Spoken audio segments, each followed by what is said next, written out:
Hello everyone. तो इस video में मैं आपको मिनिस्ट्री प्रेफरेंस के बारे में बताने वाला हूं। तो जिनका भी सिलेक्शन एएसओ सीएसएस में होता है, assistant section officer in central secretary service, उन्हें मिनिस्ट्री प्रेफरेंस भरना पड़ता है कि आपको कौन सी मिनिस्ट्री चाहिए, होम मिनिस्ट्री, फाइनेंस मिनिस्ट्री, कौन सी मिनिस्ट्री, 10-20 मिनिस्ट्री का प्रेफरेंस भरना पड़ता है और आपके रैंक के हिसाब से आपको मिनिस्ट्री प्रेफरेंस मिलता है। तो उसी के बारे में बताने वाला हूँ, प्लस साथ में डॉक्यूमेंट वेरिफिकेशन के बारे में बताने वाला हूँ कि डॉक्यूमेंट वेरिफिकेशन में कौन कौन सा सर्टिफिकेट रिक्वायर्ड है। तो ये वीडियो तो सबसे ज़्यादा इंपॉर्टेंट उनके लिए है जिनका सिलेक्शन एसएससी सीजीएल 2022 से हुआ है। तो 981 कैंडिडेट्स को शॉर्ट लिस्टेड किया गया है एएसओ सीएसएस के लिए और उनका डॉक्यूमेंट वेरिफिकेशन 19 तारीख से होने वाला है। 19 अभी जो आने वाला 19 है उससे लेकर के 30 तारीख तक होने वाला है। ठीक है, 19 जून से लेकर के 30 जून तक होने वाला डॉक्यूमेंट वेरिफिकेशन। तो डॉक्यूमेंट वेरिफिकेशन में क्या क्या चीज़ें ज़रूरत है और साथ में उनसे मिनिस्ट्री प्रेफरेंस भी मांगा गया है कि आपको मिनिस्ट्री प्रेफरेंस भर के देना है। तो मिनिस्ट्री प्रेफरेंस के बारे में बताने वाला हूं कि आपको क्या क्या बातों का ध्यान रखना है।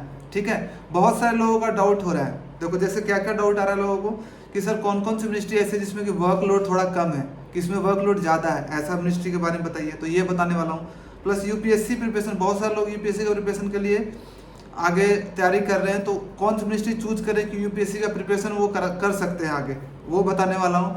उसके बाद वर्क नेचर के बारे में, कौन सी मिनिस्ट्री में वर्क नेचर कैसा है वो बताने वाला हूँ। लोकेशन कि लोकेशन कहाँ कहाँ है सबका, उसके बारे में मैं बताने वाला हूँ कि किसका क्या लोकेशन है।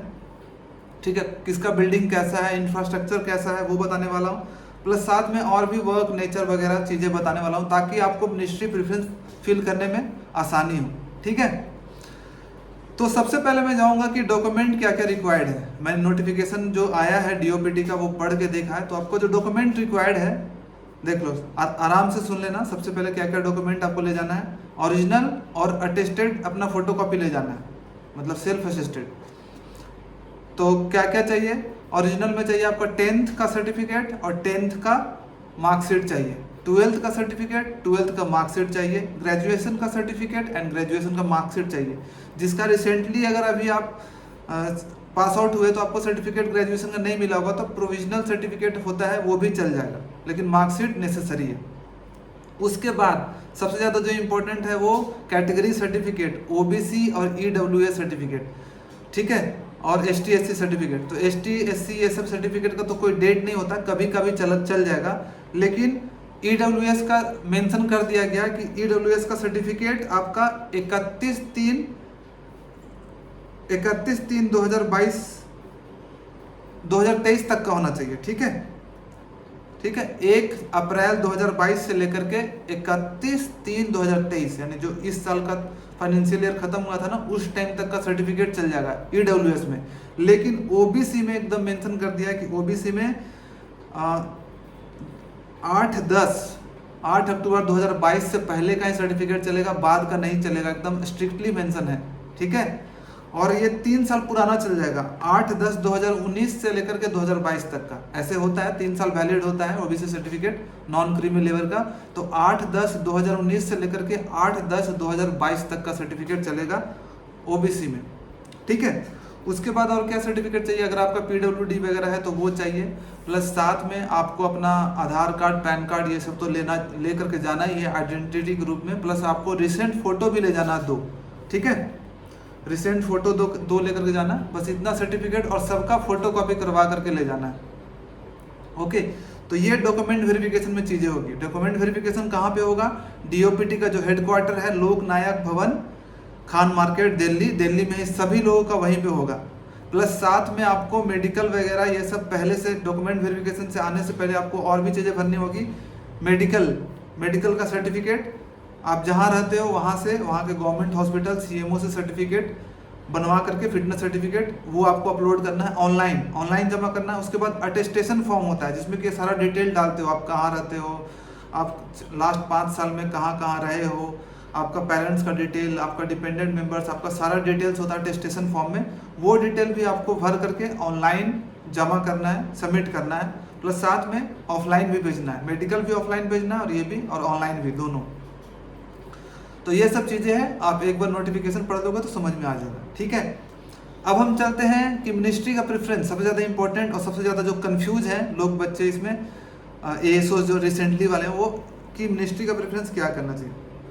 देखो मिनिस्ट्री प्रेफरेंस में मैं ये बोलूँगा ना, सबसे पहले तो लोगों का डाउट आता है वर्कलोड में ही कि वर्कलोड किस में कैसा है, किस में कम है। तो देखो वर्कलोड ना सारी मिनिस्ट्री में लगभग एक जैसा है। ऐसा नहीं कर सकते कि मतलब बड़ी मिनिस्ट्री ले लिया, लोगों में मिसकंसेप्शन है कि बड़ी मिनिस्ट्री मतलब ज़्यादा वर्कलोड, छोटी मिनिस्ट्री मतलब कम वर्कलोड। ऐसा नहीं है। छोटी मिनिस्ट्री में भी कभी कभी क्या मतलब रैंडम है वो वर्कलोड। आपका पता है किसी में भी ज़्यादा हो सकता है, किसी में भी कम हो सकता है। वर्कलोड डिपेंड करता है किस पे, आपको जो सीट मिलता है आपके लक पे डिपेंड करता है। मान लो आपको कोई मिनिस्ट्री मिली, मान लो हाउसिंग एंड अर्बन अफेयर्स मिल गया, लेकिन वहाँ पे भी बहुत सारे ऐसे सेक्शन होंगे जिसमें वर्कलोड ज़्यादा होगा, और कुछ सेक्शन ऐसे होते हैं जिसमें कि वर्कलोड नॉर्मल और कम होता है। तो अगर आपका लक साथ दे दिया तो आप उस सेक्शन में चले जाओगे जहाँ पे वर्कलोड कम होता है। पोस्टिंग आपको जो पोस्टिंग होती है मिनिस्ट्री में जाने के बाद, मिनिस्ट्री में जाने के बाद भी आपको अलग अलग सेक्शंस मिलते हैं। तो एकदम इस पे डिपेंड करता है आपको सीनियर कैसा मिला। अगर आपका सीनियर अच्छा मिल गया तो बहुत सारे वर्कलोड आप पे ट्रांसफर नहीं होता, वही अपने में निपटा लेते हैं। लेकिन अगर आपका सीनियर उतना अच्छा नहीं मिला, आप पे प्रेशर देने वाला, आपको मतलब आपसे काम करवाने वाला, तो आपको वर्कलोड ज़्यादा मिलेगा ही मिलेगा। ठीक है, तो इस मिसकंसेप्शन में मत रहना कि बड़ी मिनिस्ट्री मतलब कम ज़्यादा वर्कलोड, छोटी मिनिस्ट्री मतलब कम वर्कलोड। वर्कलोड कहीं भी ज़्यादा कम हो सकता है। तो आपको कैसे फिल करना चाहिए मिनिस्ट्री प्रेफरेंस? कुछ बातों का ध्यान रखना चाहिए। सबसे पहला बात का ध्यान रखो ये कि आपका फील्ड ऑफ इंटरेस्ट, आपको कुछ ना कुछ ऐसा इंटरेस्ट होगा ना, उस पर आप प्रेफरेंस भरो कोई ना कोई। जैसे किसी मिनिस्ट्री में, जैसे आपको रूरल डेवलपमेंट में आपको इंटरेस्ट है, तो आप रूरल डेवलपमेंट में जाओ ना, काम करो उस वाली मिनिस्ट्री में जाओ। उसमें बहुत चीज़ें जानने को मिलेगा कि रूरल डेवलपमेंट से रिलेटेड कौन कौन से पार्लियामेंट क्वेश्चंस आते हैं, क्या क्या काम होता है। वहाँ के आसपास के कलीग से अपने बात करोगे तो पता चलेगा इस सेक्शन में ये काम हो रहा है, ये वाला स्कीम चल रहा है। तो जिस फील्ड में इंटरेस्ट है, किसी को मान लो स्पोर्ट्स कल्चर में इंटरेस्ट है तो कल्चर वाले मिनिस्ट्री में चले जाओ, किसी को एजुकेशन में इंटरेस्ट है तो एजुकेशन वाले मिनिस्ट्री में चले जाओ, किसी को हेल्थ से रिलेटेड है तो हेल्थ मिनिस्ट्री में चले जाओ, किसी को अर्बन डेवलपमेंट में काम करना तो अर्बन डेवलपमेंट में प्रेफरेंस भर सकते हो। किसी को पावर पसंद है तो होम मिनिस्ट्री जा सकते हो, डिफेंस मिनिस्ट्री जा सकते हो, बड़ी बड़ी मिनिस्ट्री फाइनेंस मिनिस्ट्री जा सकते हो। तो अपने फील्ड ऑफ इंटरेस्ट को सबसे पहला प्रायोरिटी रखो, क्योंकि आपको लगभग अभी से 7-8 साल आपको वहाँ पे काम करना पड़ेगा। ठीक है, 7-8 साल आपको काम करना पड़ेगा, तो उसके बाद ही फिर मिनिस्ट्री चेंज होती है। लगभग 8-10 साल के बाद ही मिनिस्ट्री जब एसओ बनते हो तब चेंज होती है। तब तक आपको सारा ओवरऑल उस मिनिस्ट्री का मिल जाएगा। इसलिए फील्ड ऑफ इंटरेस्ट के हिसाब से आप लो, आपका जो इंटरेस्ट है उसके हिसाब से। दूसरा मैं बोलूँगा लोकेशन मैटर करता है। बहुत सारी ऐसी मिनिस्ट्री है ना जो कि जिसका लोकेशन अभी फिलहाल द मेट्रो के पास है, और कुछ मिनिस्ट्री ऐसी है जिसका जो लोकेशन है वो मिनिस्ट्री से दूर है। 1 किलोमीटर आपको वॉक करना पड़ेगा, कोई रास्ता वॉक ही का होता है 1 kilometre 700-800 metre.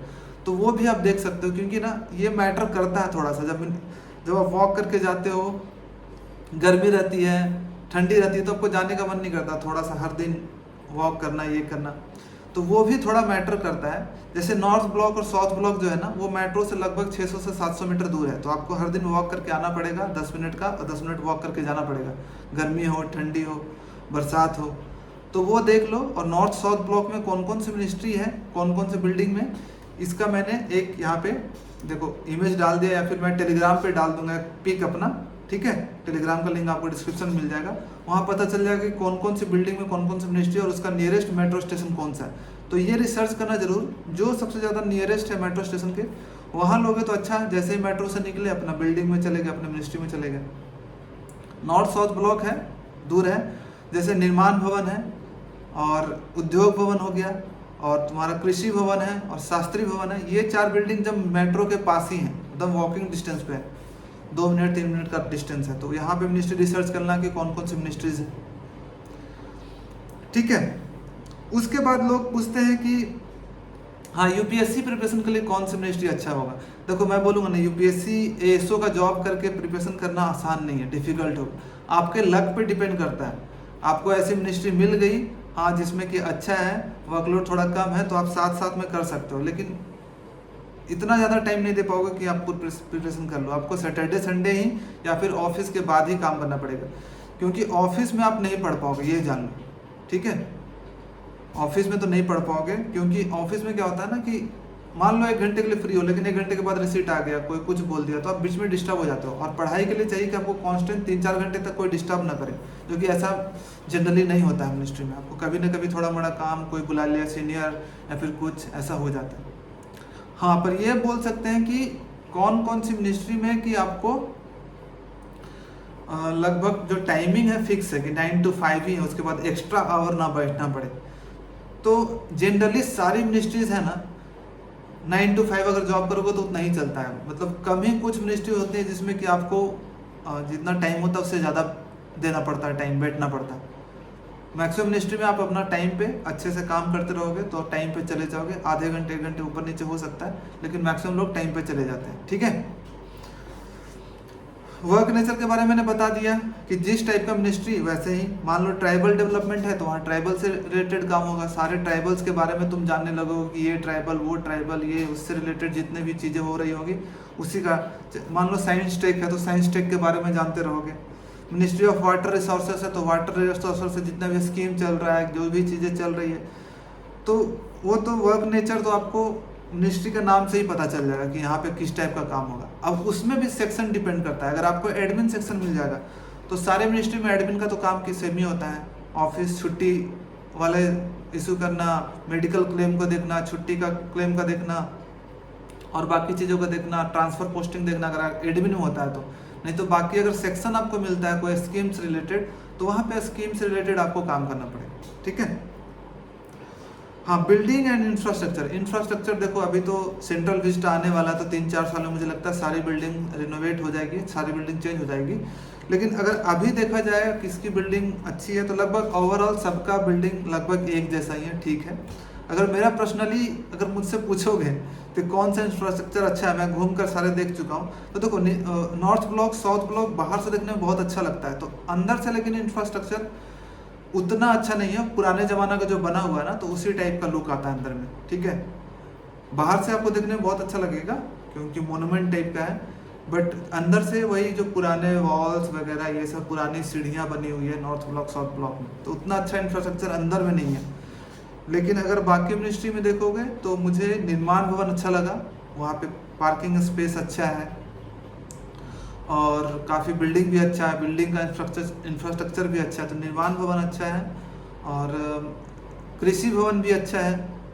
North block south block भी मतलब सब ओवरऑल लगभग एक जैसा है, तो नहीं बोल सकते कि बहुत ज़्यादा डिफरेंस है। बट पर्सनली मुझे निर्माण भवन का मतलब इंफ्रास्ट्रक्चर बाकी के कंपेयर में अच्छा लगा ज़्यादा। अच्छा, बायोमेट्रिक के मैं बारे में बताने वाला हूँ कि सारे में बायोमेट्रिक चल रहा है, कोई भी ऐसी मिनिस्ट्री नहीं है जिसमें बायोमेट्रिक नहीं है। सीएसएस के अंडर जितने भी आ रहे मिनिस्ट्री सारे में बायोमेट्रिक है और आपका बायोमेट्रिक प्रॉपर चेक भी होता है। ठीक है, तो आपको मेंटेन करना ही पड़ेगा, 8.5 घंटे का जो है 8 से 8.5 घंटे का मेंटेन करना ही पड़ेगा क्योंकि कभी भी चेक हो सकता है। ठीक है, तो ये सब चीज़ें आपको ध्यान देनी है मिनिस्ट्री प्रेफरेंस के टाइम पे। और 2 ग्रुप में है, ग्रुप ए में है, कुछ ग्रुप बी में है, 10-10 मिनिस्ट्री आपको प्रेफरेंस करना है। अगर मैं आपको एक रफ बोलूँ कि हाँ, अगर आपको जिसमें थोड़ा सा वर्कलोड मुझे लगता है कि थोड़ा कम होगा, मुझे लगता है यूथ अफेयर्स कल्चर वगैरह में ना थोड़ा सा कम होता है जहाँ तक मैंने सुना है। और बाकी मिनिस्ट्री में यार एकदम रैंडम सा है, ज़्यादा भी हो सकता है कम भी हो सकता है। एकदम बोलूँ ना, कोई प्रिडिक्ट नहीं कर सकता कि आपको वर्कलोड ज़्यादा वाला मिनिस्ट्री मिलेगा कि कम मिलेगा, कि आपको सेक्शन मिलेगा कैसा मिलेगा, तो एकदम रैंडम सा है।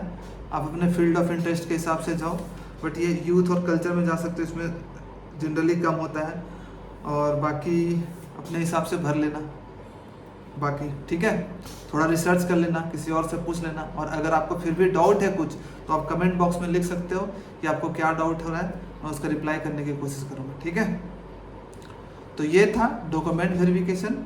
डॉक्यूमेंट वेरिफिकेशन में जाने से पहले सारी चीज़ें ऑनलाइन भर लेनी है, सारे का, और जो ओरिजिनल कॉपी वो भी अपने पास रख लेना। डॉक्यूमेंट वेरिफिकेशन में अपना सारा सर्टिफिकेट वगैरह पूरा प्रॉपर अभी से तैयार कर लो और दिल्ली का टिकट बुक कर लो अगर आप दूसरी सिटी से हो तो। ठीक है, एंड ऑल द बेस्ट सभी लोगों को, और मिलते हैं।